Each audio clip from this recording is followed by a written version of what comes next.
And welcome back to the Young Dad Podcast. Whether you're outside grilling, mowing the lawn, changing dirty diapers, or maybe, just maybe, you got a moment to sit back, relax, listen to your favorite podcast. Or if you're multitasking and listening, great.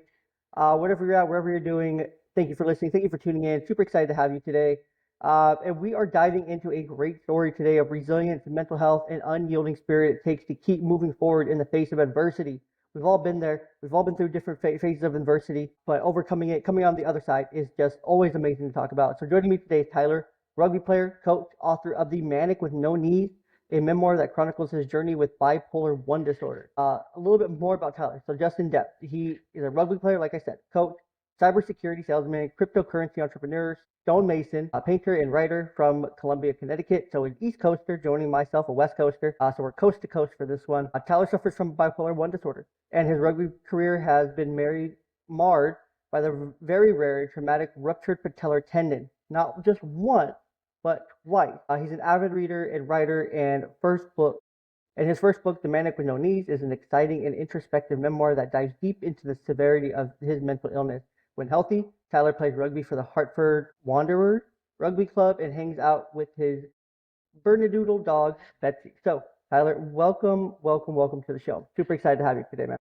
Yeah, thanks. Happy to be here. So, question, the patellar tendon, that's not the same as the Achilles, right?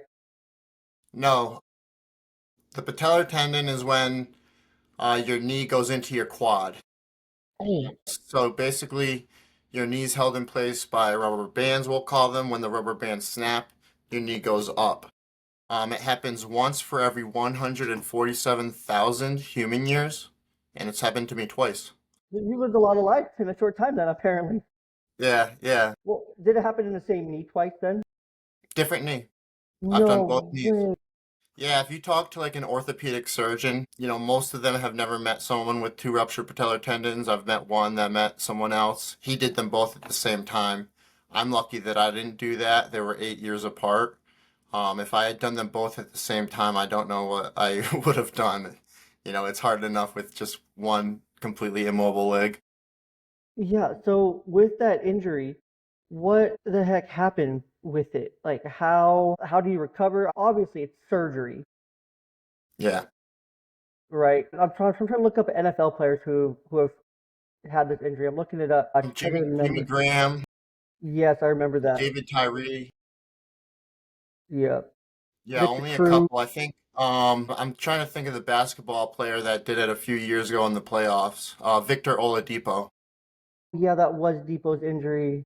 Yeah. Man, Depot was so good before the injury. He was so good. I'm I'm Reminisced hoping to on hoping what to be was. just as good after the injury.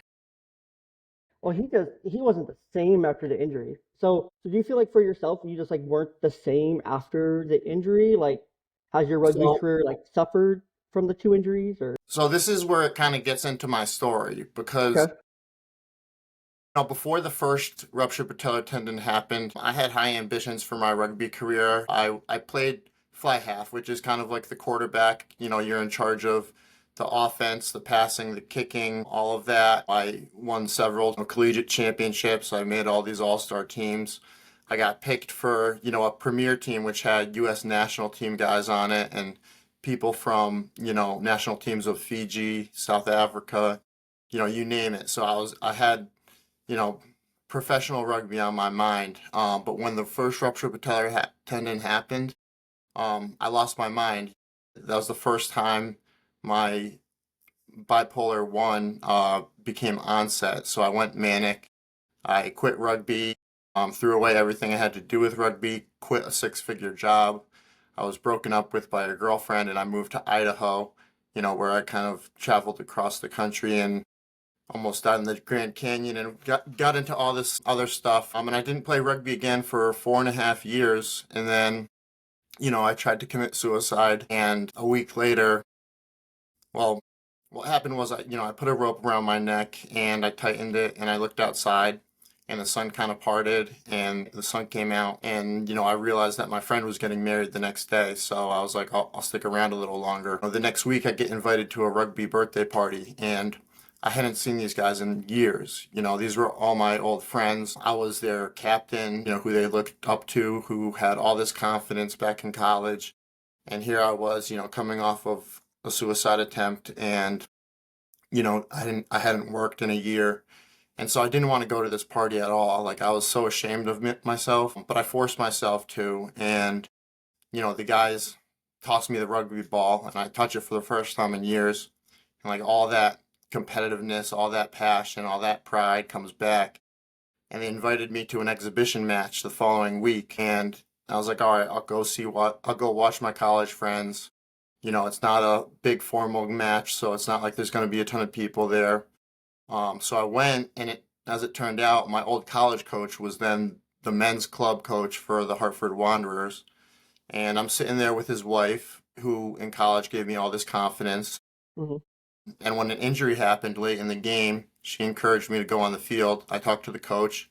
He said, yeah, go ahead. And the first time I touched the ball in 5 years, I set up the game-winning score. So then rugby came back into my life. I got hurt again, and serendipitously, the very next day, the head coaching job opened up at Eastern Connecticut State University for their women's rugby team. And I ended up, joining up with them. I hadn't really had much human connection in like 5 years, let alone female human connection. And all of a sudden I was in charge of 25, college girls. But we won the conference championship. It was awesome. And, I'll kind of save the rest of the story for now. Maybe we'll get to it in a little bit. But, you know, when I did get back to answer your question, it had been a long time and I hadn't really rehabbed right away, because I had quit rugby. But when I did join again 4 years later, I realized that I could still do it. I wasn't the same speed demon that I had been in college and stuff like that. My position, fly half, some of the best fly halves in the world, all they do is stand there and pass and kick. And, they don't use their legs. So, my game evolved a little bit, and I'm hopeful that my game's going to continue to evolve when I do come back from the second ruptured patellar tendon. Okay.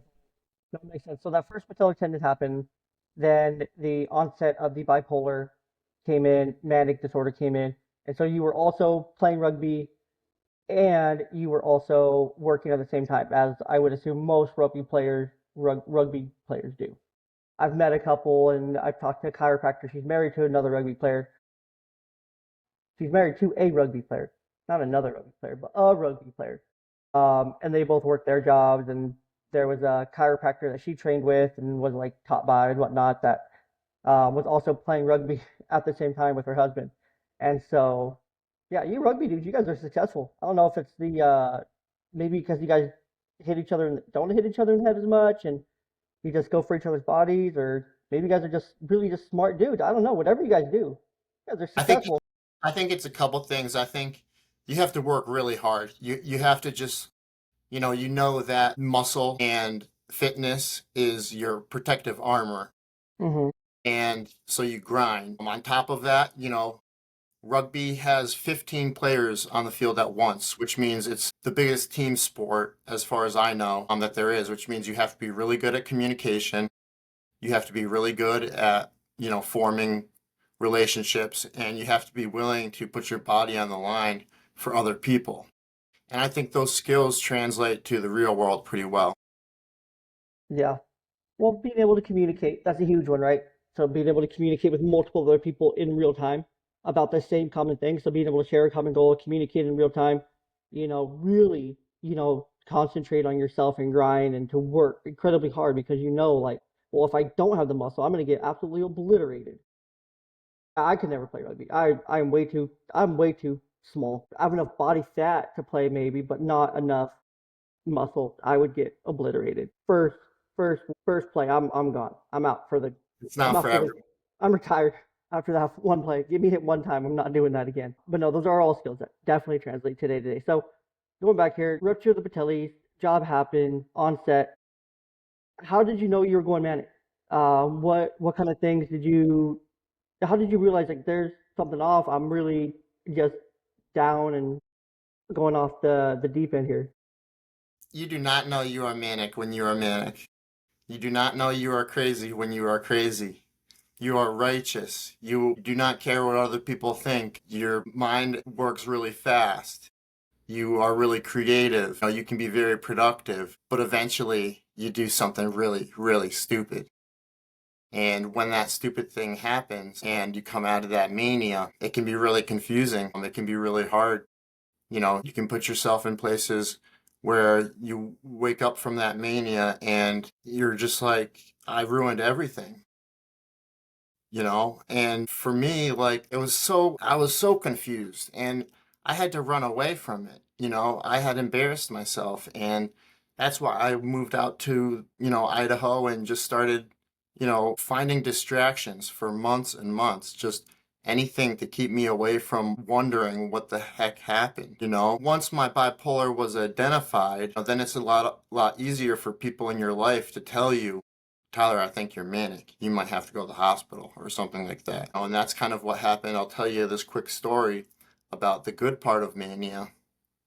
Um, I was institutionalized in the fall of 2022. I spent several weeks as an inpatient at a mental health hospital where I met people with schizophrenia, people with aphasia, which is when you have trouble talking because of a trauma. Actually, my roommate had aphasia, and I got him to talk for the first time in several weeks. There's people with narcissism, there's people that need electroconvulsive therapy, and I realized while I was there, besides the fact that that was when they formally diagnosed me with bipolar I and gave me lithium, which has saved my life, but I realized that, for all of my curses in life, I have all these blessings. And, I come from education, I come from wealth, I come from good looks and athleticism. And, those sorts of things put me in a really advantageous position compared to some of the people that I was there with.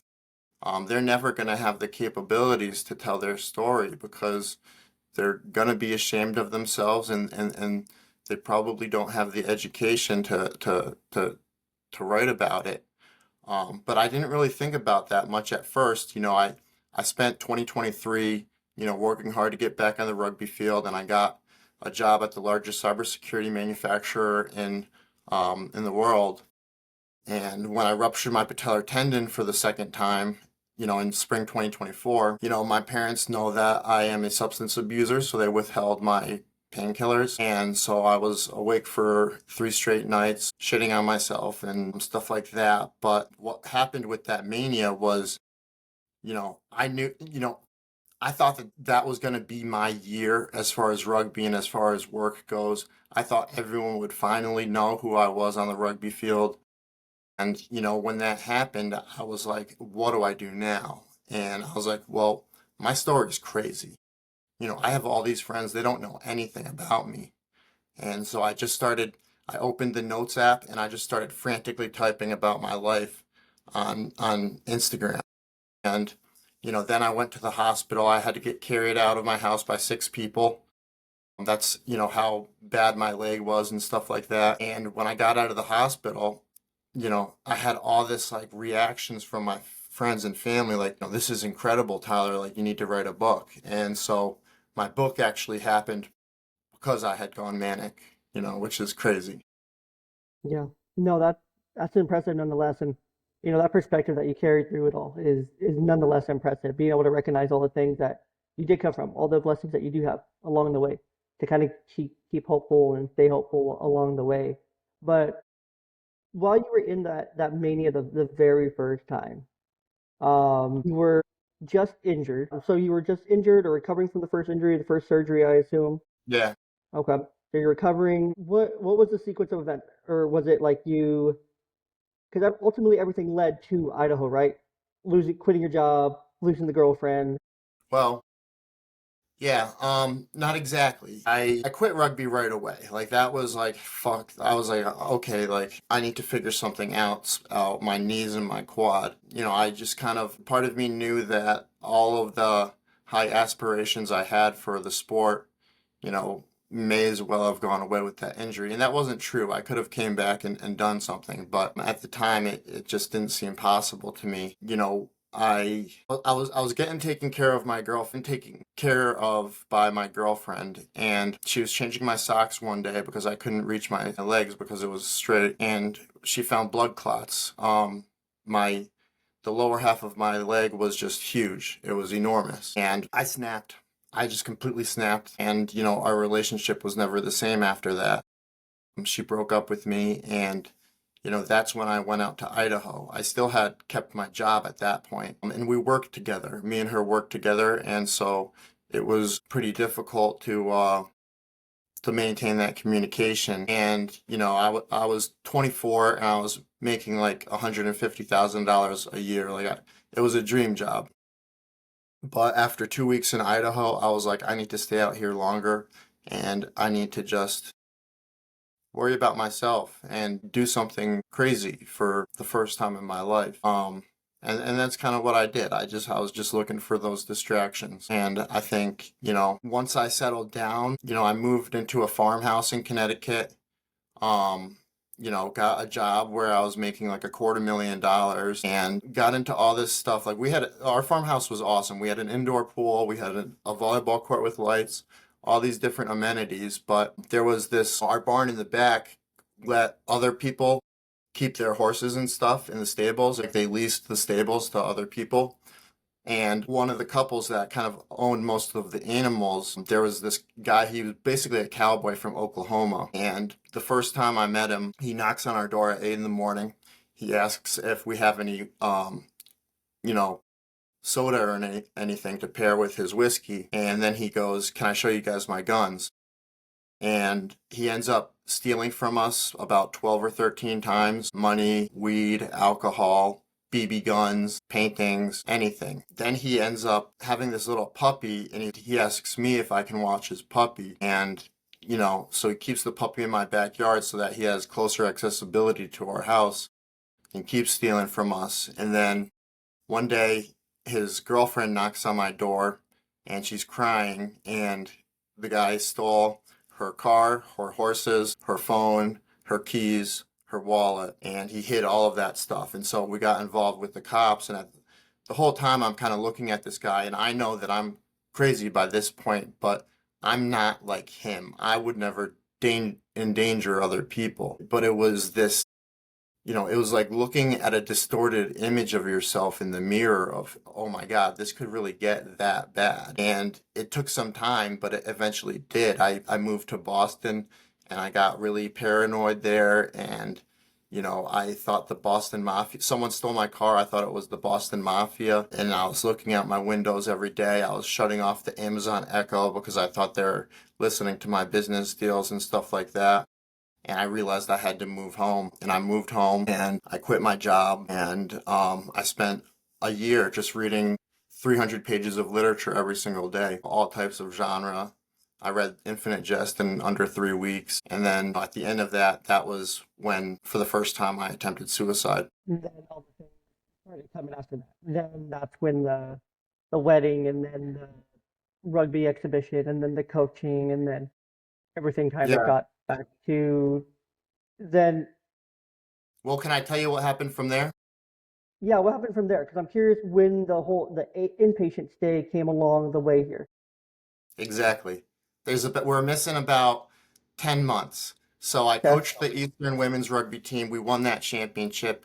These girls had saved my life. I had been so lost before I had that job. And, I had gotten pretty wealthy with cryptocurrency. So I bought them all balls and equipment and pads and books. And when the end of the season award ceremony happened, I do paintings. So I made each girl a small painting on like a paper plate awards, and they all loved it. And we kept the season on. After the season, finished, we registered for the New York Sevens tournament, played in that, and then during the off season, I start to go manic again. I start a cryptocurrency company. I'm going to the bar with these girls. I've now started to identify them as my friends rather than my players, which is never a good thing for a coach to do. But I'm basically thinking that I'm about to change the world with my crypto company. And, I go to Denver to the Ethereum conference, and I pitch it to venture capitalists and chief technology officers, and some high up people in crypto were buying what I was selling. And I was like, oh my God, like this is about to change everything. And I go back home, and because of my success, I was as manic as I had probably ever been. I trusted this guy online with my crypto wallet's secret key, and I got hacked for $450,000. And the next day, I show up to coach rugby at an indoor practice, and I'm crazy. I am manic. I'm yelling at them for the first time ever. I'm completely disorganized with my drills, but there wasn't like a real come to Jesus moment at that practice. They were just looking at me sideways. But 3 days later, the e-board, like the president, the vice president, the treasurer, and the secretary of the team pulled me aside. We had like a private meeting, and they just went after me. They berated me for all this time. And eventually what I learned was the old coach that coached them before me was trying to get his job back, and I lost it again on them. And I told a player that I was thinking about suicide, and so they reported me to human resources, and they launched an investigation in me. And I was like, look, I don't see anything in the rules that I actually broke, but it's clear that I've lost the trust of my team. If I quit now, can I quit in good standing so that I can coach again someday? Because if you get fired from a college, no one's going to want to. So they were like, yeah, you can quit in good standings and you'll be all right. So that happens, and then I get completely depressed again, suicidal depression. I take my dogs for walks, and every time I get to this part of my road with all these trees, I would see myself hanging from a tree every single day for months and months. Eventually I got out of that depression and it turned into mania, and I decided that I needed to put this all behind me. I needed a new coaching job so that all my friends would think that I just moved on to a different coaching job. So I got in my car and I just drove south. I stopped in Nashville and I played for a week on my college roommate's rugby team. They let me play fly half even though I didn't know any of these guys. And then after my week in Nashville, I drove down to Memphis. At the time, it was the murder capital of the United States. And I got a job as the head coach of U19 boys in Orange Mound, which is the first neighborhood for the black man by the black man. And so I moved down to Memphis, and I was excited about it. I wanted to make an impact for young individuals. My fourth day there, I woke up to a tremendous panic attack.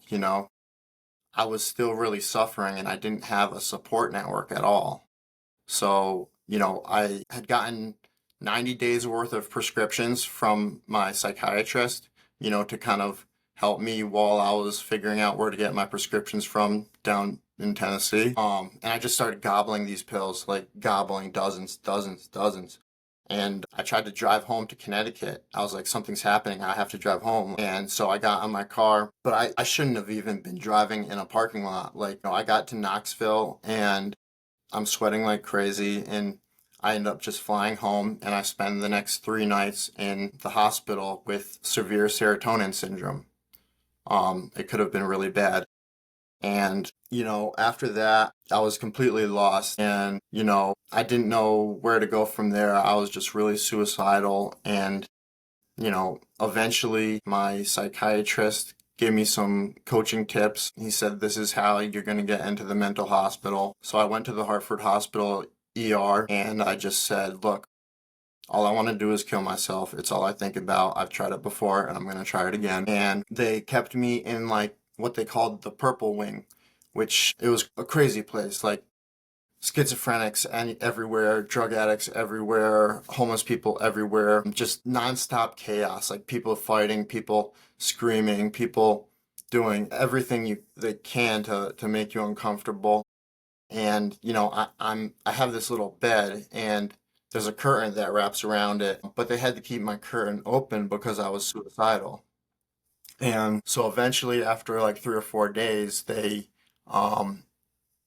say, okay, a spot's opened up for you at the Institute of Living across the street, which is the largest, mental health hospital, or the oldest mental health hospital in the region. It's got a beautiful campus. It's like an old college campus. But when I was an inpatient, I didn't get to experience that at all. You don't go outside. I spent 15 minutes on a balcony the entire time I was there. But once I got to outpatient, which I did for 2 months, that's where you do like group therapy. That's where you get good food for once and stuff, and that's where you get to explore the campus, which was really quite awesome.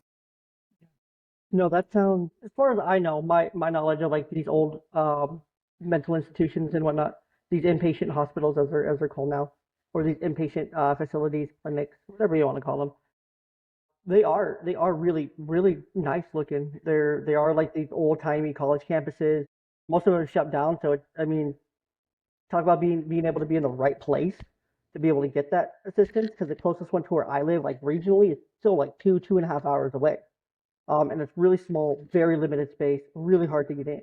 And so those things just they're not everywhere as they used to be, but they can be incredibly helpful. They can be, but it is a tough experience because when you're an inpatient, they don't try to heal you. They Yeah, try and stabilize your condition so that you're not a threat to yourself or anybody else. You exactly. heal an outpatient, but an inpatient, for example, there was no group activities really because everybody was so traumatized that they weren't willing to talk to anybody. We had one little TV for 30 people, but everyone felt bad for the one Spanish speaking guy, so he controlled the remote the whole time. There'd be Mm, all these English speakers huddled around a TV that's just, spewing out Spanish. The books were awful. There was just nothing to do there. yeah, and I think part of that makes sense too. Like there shouldn't be a lot to do, but it also shouldn't feel like prison. It also shouldn't feel worse than prison because that's not worse than prison. You can at least go outside in prison. You can work out in prison. The food, you get three hots and a cot in prison at least, right? I'm sure the violence isn't quite the same as prison, but No, there should but at there's least be things to do and options and your ability to do that. And they should be a place for healing. Both inpatient and outpatient should both be that place for healing. Of course, inpatient, I think I agree, it should focus more on the stabilization because they should get you stable. Get you stable first because that's the biggest step. Get you stable, get you sober, right? So then you actually have clarity or the ability to then do, other things. So on that campus there, is inpatient and outpatient the same thing? Like is your stay, like you stay in inpatient for part of it and then you stay in outpatient for the other duration before you're like fully released? Or how, yeah, how did that work? Okay. Okay. yeah, it was a couple weeks inpatient, and then you graduate from that and you go to outpatient, which is, kind of like 8 a.m. to 5 p.m. Monday through Friday. And you have, group therapy and, once you basically that's for like a month. And then the second month is kind of half days. So like, 10 a.m. to 2 p.m., and, that's a little different. You kind of shuffle between like three different therapists who are bringing like a different kind of method of therapy to you. So you'll do like dialectical behavioral therapy in one session, and then you'll just do like art or something like painting, where you talk about, your support network, and they kind of just get you prepared to, be able to live your life again. You put together goals of plans, like they want you to have some future state of yourself in mind, and they also want you to prepare you for the worst. There's, I think it's called like the lifeline, where it's basically just like if I'm feeling this way, this is who I can call, these are the activities I can do, that sort of thing. So it was helpful. And, the most helpful part was the group therapy was hearing from other people that are suffering and having those other people bring you solace. There was two people I'll mention really quickly. The first I met an inpatient. He was the only one who actually talked. He had watched his wife shoot herself and die, and then he tried to pull the trigger on himself in the same room, and his son walked in, and he was just such an inspirational speaker. And I was really pessimistic, and I would talk about how all the best parts of my life are over, and he was just so fierce in combating that, and making me have hope. And then the second person was actually named Hope. It was an outpatient, and um attempted suicide by taking trazodone pills and staying in her car in a locked garage. She came from a lot of wealth. Her husband was like the CFO of a big company. And, she could see plainly that like part of the reason why I was suffering so bad was because of what happened with the women's rugby team. And she would just be so adamant about like, look, just because you did this one thing doesn't mean that these girls are going to forget who you truly are. And she was right because, there's 4 or 5 girls from that team that I talk to every single week, and they're my friends now, and they know who I am outside of my illness. I'm so appreciative of that because it hurt so much to lose my team, and to have some of them insist that I really helped them out. Oh, that's big for me. Yeah, no, most definitely. So you just mentioned something there that I want to explore there. The people that know you or knew you before the Mania or throughout the Mania, the 2 episodes of Mania here, and through the 2 different through all the things, right? The people that know you, how hard is it for you to, or do you find it difficult to sustain like some of those relationships, keep some of those relationships, create new relationships with people?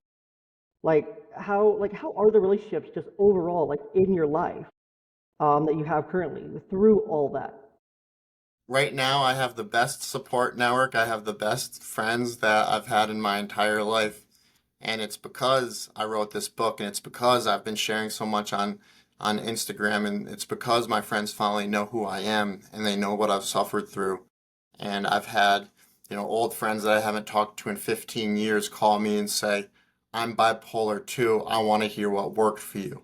And I've had, you know, rugby guys who are just coming out of college, and they look up to me, and you know they call me the GOAT, and they were some first people to pre-order my book, and there's just so many people that the support of all my friends buying my book and everything like that, that's priceless. you know Absolutely. and I'm making an impact for people. I know that I've changed how so many people view the world. Every single day I write a short essay and I publish it to Instagram. It might be about my illness, it might be about suicide, it might be about drugs, it might be about love, it might be about anything. And people, I think, cherish those notes when I publish them. But to answer your question, not everybody has come with me. My work network, the cybersecurity world, the professional world. When I didn't share this part of it, but when I went manic and started writing my book, I was still working at that large cybersecurity company.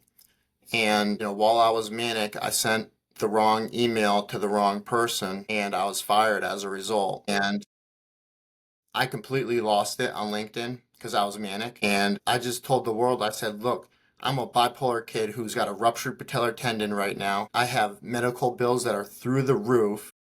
Both I need my medication for my illness and I need my medication for my knee. The biggest company in cybersecurity worth, $60 billion gave me 1 week of health insurance. You know, I lost it. I completely lost it. I was saying stuff like, you know, I was like, look, you know, I'm gonna go after you guys. I started sending messages to all their largest investors, all the people that were covering the stock, and eventually, the head of HR contacted me, and we settled for, nothing crazy. It was like 2 months of health care and a month of extra pay. And on the other side of that, because of what I did on LinkedIn, I really damaged my reputation professionally, and so, that makes a lot of people not want to, go out of their way for me, when I try and enter the workforce again. But there are a lot of people, there are some kind hearts who, you know, support me, who bought my book, who, there's a couple new opportunities that I might be taking on, in 2025. We'll see. Whoever's going to hire me, I told, because I'm not an easy person to hire at this point, but Mhm. what I said was, look, I need time to write, I need time to train for rugby, but when I give you my time, it's going to be, the best I can do. So basically, I've got 2 organizations that are looking at hiring me a part time. So, you know, I could always redeem my old reputation in the industry, I think. But Yeah, there's but I wouldn't change it for the world, right? Because of the friends, on the personal side, it's been priceless. Yeah. No, and that's so important too, right? Like, your priorities right there, right? And when you're giving, your best to the different situations, you're able to involve yourself in the right things, the right people at the right times and whatnot, and you make it very clear your expectations, and yeah, you have that opportunity to redeem yourself. There's always that redemption story, right? There's always that redemption arc. That's always possible. You have to want to get there. And so, do you still struggle to like today? So, I guess let me ask you this first. How far are you removed from the outpatient or from the inpatient outpatient stay and from your last bout with the like suicide attempt? Um, yeah, so that all happened in the last suicide attempt was August 2022. And then institutionalization was September through November of 2022. So we're like 2 years and 3 months basically. Um, and the first year that I was on lithium, I didn't have a single manic episode. I'd be feeling flat and, I wouldn't call it depressed. I never got crazy depressed again. And then, the first manic episode that I ever had while I was on lithium was, when I ruptured the patellar tendon. But generally, I'm doing pretty good right now. I'm proud of myself for the book and everything. Absolutely. No, it's definitely something to be proud of, man. It's definitely something to be proud of. So you haven't really struggled with those thoughts or things like that for about 2 years now. Well, well, no. I mean, I'll say this. I have suicidal thoughts every day. Suicide is my Roman Empire. But that doesn't mean I'm suicidal right now. It'll just be a fleeting thought when I'm embarrassed or something that I would never, take up on. And I think that's just the way my brain works. And I think that's always going to, no matter how good things get for me, death is going to be on my mind. And that's scary and that's crazy, but that's the reality of what I live with. But that doesn't mean I can't be happy at the same time. Most definitely. No, because you're definitely, allowed to take that. So how do you manage it? How do you manage those thoughts? How do you manage those feelings today through like the day to day, the ins and out? Yeah, there's the good ways I handle it and the bad ways. The good ways, like writing is so therapeutic, to be able to make sense of your thoughts and put it on paper, and share it with people and, share it with people who may have felt similar at some point. You relate to them and that's therapy. That's, explaining yourself is the best thing you can ever do. Explaining your thoughts. The toxic ways I handle those bad thoughts, like I said, I'm a substance abuser. I drink every day. I smoke every day. Take pills every day. And for me, I manage that pretty well. Like I don't go out of control ever. And it's self-medication, and that's not a good thing. But for me, I've realized that it relieves me. It brings me relief, and I guess that's why there's that feedback circle. So do you still struggle with the substance abuse today, or is that Yeah. something you feel you manage? Okay. Yes, every day. Okay. Do you feel like that's been, and I'm just asking here, just for happenstance here. Do you feel like that's been like a side effect of everything, the substance abuse that's kind of come along the way that now that you got the bipolar managed and you've been able to manage the mania and whatnot, now it's working on then came the substance abuse and now we're trying to work on managing that now. Yeah, there's been substance abuse ever since I've started taking substances. It's much more responsible now. And like I said, I think it does serve a role in self-medicating, serves a role in relieving, my feelings at times. Yeah, not hear that. So I'm just curious. I'm just curious. Gosh, man, what a story. What a story. So what's next? I guess what's next? What's on the horizon for you? How do you stay hopeful? Because you've gone through it twice now. You've ruptured the patellar twice now. Honestly, like, how the hell do you keep going, man? Like, how the hell do you keep going? Because I mean, both your knees have been in your quad that you've had to have surgically repaired. Been through these things, now multiple times, and how the hell do you keep going? Yeah, and I will say that I'm not going to share what happened, but the most traumatic thing that ever happened to me this past summer, and it was tormenting, right? But I had a couple things that I didn't have when I was really struggling. I had a community behind me, all my friends and family that have been supporting my book, and I had a goal, finishing my book and getting it out there, right? And I think that when you're bipolar like me, like when you've had periods of your life where you were so successful for like 2 years and then it all came crashing down in one fit of mania, and you have that happen several times,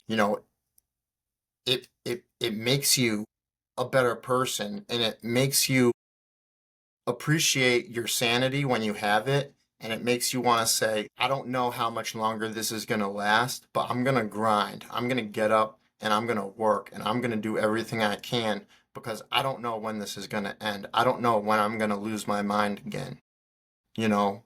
So I wake up every day and I do my best. And that's about it. As far as what's next for me, look, first of all, we're trying to get this book into as many hands as possible.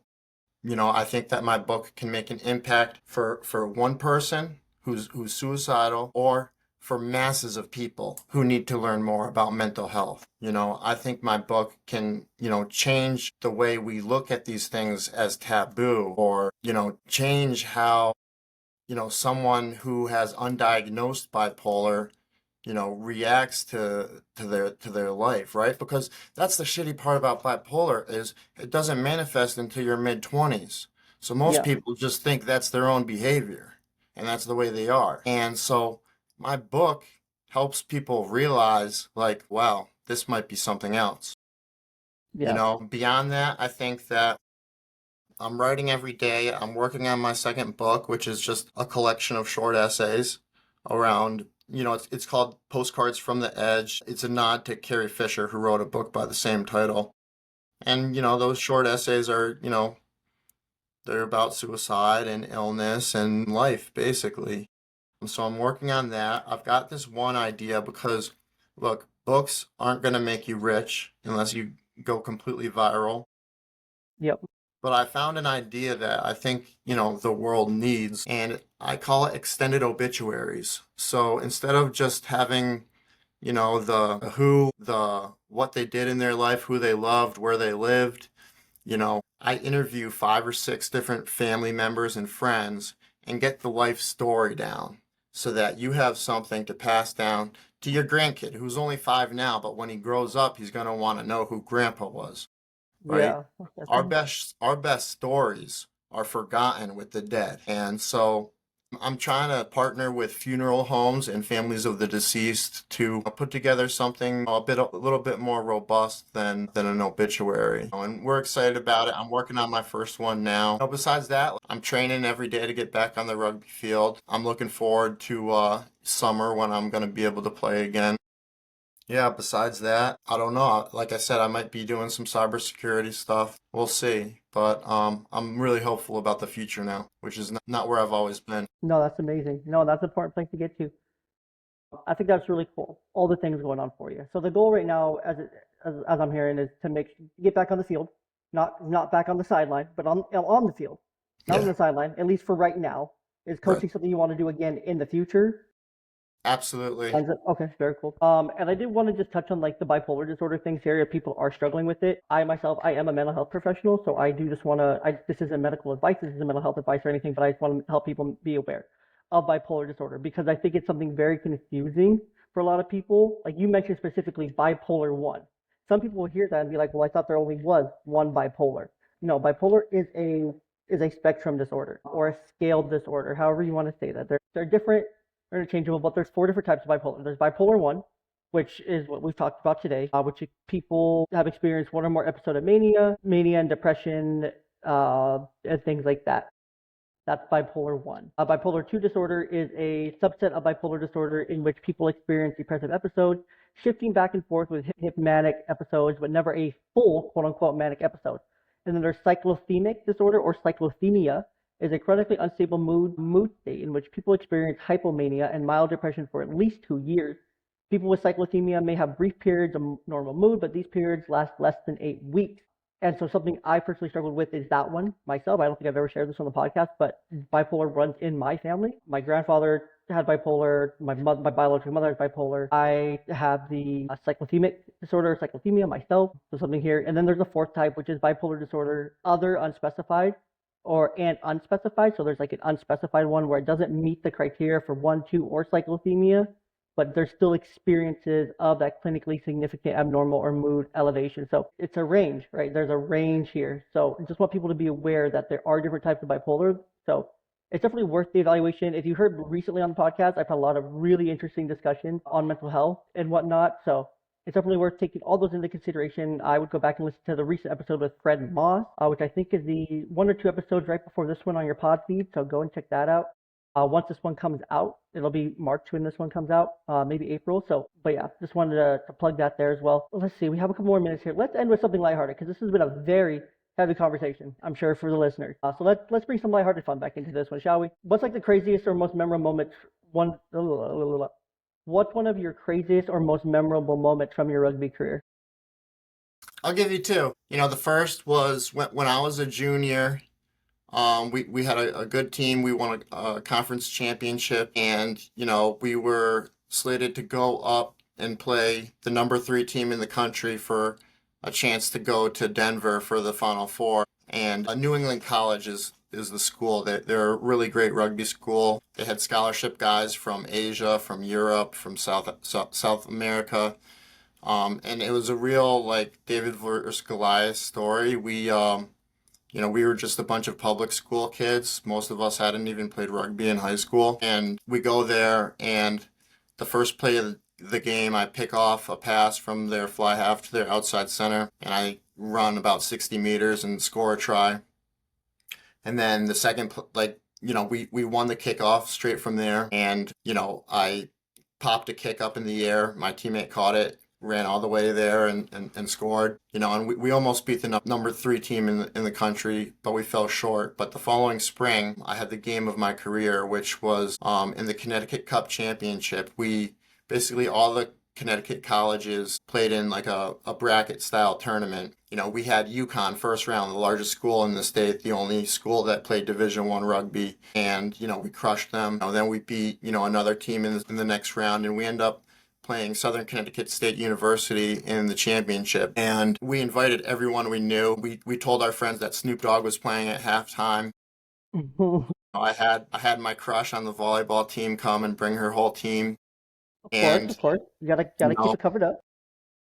I scored 4 times and had a 5th one taken back. Plus I had 2 assists. And they were all like individual tries. Like one of them I kicked to myself. One of them I picked off. One of them, I just juked a bunch of people, and I ended up getting player of the match of the championship game. So that was the game where the New Haven Bulldogs head coach, which was the premier team where I played on with guys from Team USA and stuff like that, he was in attendance for that game, and that's how I got recruited to play for them. I had thought that it was my breakout performance, but in reality it was closer to my peak. Makes sense to hear that. I also peaked very early. I definitely peaked my senior year of high school baseball. I went to play college ball I didn't even get through my freshman season before an elbow injury just took me out in college, and then it was bye-bye baseball. I'll see you as an adult in rec leagues when I'm trying to get back to what I once was. So I'm I glad share that one last thing. Go ahead. This is the Young Dad podcast, right? Mm-hmm. And, because of my illness, I don't know if I'll ever be a dad, which is really kind of sad. I have trouble with relationships, but, this book for me is my legacy. It's a child to me because this is going to be around after I go. And, that was a really big motivation for me because I don't know what I'm going to leave behind when I'm ready to leave this earth, but it's jarring to think that there's not going to be a memory of you. So I wrote this book because I don't know what's going to happen. I really do hope I do become a dad, though. I think you will. I think you're the type of guy that will be able to overcome, that will be able to work through it. The right person will come along and she'll understand, she'll get it, she'll sympathize, she'll empathize, and she'll be there, man. She'll be there, she'll get it. And she'll want to create a life with you, and she'll want to create a family with you, and give you those things. I mean, you're still young. I would imagine you're not even 30 yet. So I'm 32. I was Yeah. wrong, but you're still so young. You're still young. You're plenty young still. There's still plenty of time, man. Like you're still a young thing, young lad, a wee little laddie. But no, there's still time, man. Don't I wouldn't say I wouldn't give up hope. I wouldn't, get too caught up in all the things and, thinking too much. But already having a legacy laid out is amazing. There's a lot of dads that don't have a legacy laid out to carry the torch. Even though they have children, they don't have a legacy. They don't have a story that they've told or written out or anything, or had written out or shared or anything like that, even with their kids. So I love it. Love what you're doing. I love the book. Love the ideas. Love what you're doing. Love the story that you shared with me today. Being honest, the resilience that you shared as well. A powerful reminder that even in life's toughest moments, there's always a path forward. And there's still a path forward, right? You're still going down that path. Don't know where it's going to lead yet, but it's going to lead somewhere, right? And there's still a path forward. Your journey is truly an inspiration to anyone facing mental health challenges or seeking to redefine what's possible in their own lives. To our listeners, if you want to dive deeper into Tyler's incredible story, visit www. I think I said too many W's there, but anyway, tylerkania.com. That's TYLERKAN as in Nancy IA.com to learn more about his book, The Maniac with No Knees, and pre-order your copy. Or order your copy. Yeah, you can order it now. You can Order just it go on now. Amazon too. Search the Maniac with No Knees on Amazon, and it'll pop up. It's doing pretty well right now. We're top in several categories for new releases. Love that. That's awesome, man. Well, I'm really happy for you. I'm really excited for you. I'm really excited to see where your story goes. Really excited to see what happens next with you. Uh, and glad to be a part of the journey here, right? I'm glad to be a part of your story and to this path forward with you. So, to all of our listeners, thank you for tuning in to the Young Dad Podcast. Remember, resilience is not about avoiding struggles, but about embracing them and finding your way through. Until next time, stay strong, stay connected, and keep building a life of love and courage. Until next time.